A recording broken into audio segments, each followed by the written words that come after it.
Oh, maşallah. Endi arab bo'lib boshladingiz. Va ta'ala jadduka. Yo'q, bu bunday qilyapsiz, majburlamang.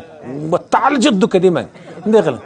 Qarang, va ta'ala jadduka. Qarang, qalbdan ayting. Va ta'ala jadduka. Va ta'ala jadduka. Bugungi kunda qiyin bo'ladi, ammo ertaga men sizga buni ma'nosini aytaman-ku. Ma'nosida erisiz. Bu so'zlarni siz Robbingizga aytayapsiz-ku. Bundan katta baxt yo'q. Mana hozir meni badanim, butun vujudim titradi. Buni ma'nosi bilan aytasiz-ku.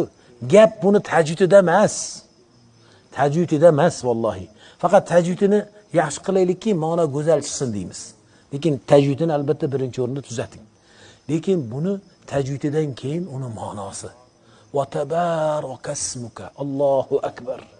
Har isming sening ulug'dir. Ulug' bo'ldi deya, ulug'likni butun vujudingizdan his qilib, u zot uchun aytasiz.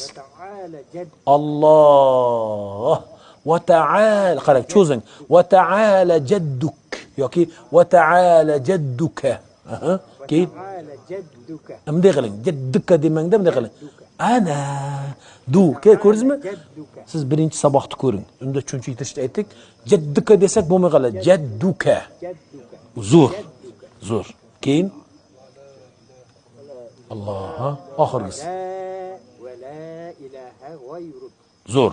Va la ilaha g'ayruk. Qarang, va la ilaha g'ayruk. Mana shunday desangiz to'g'ri bo'ladi.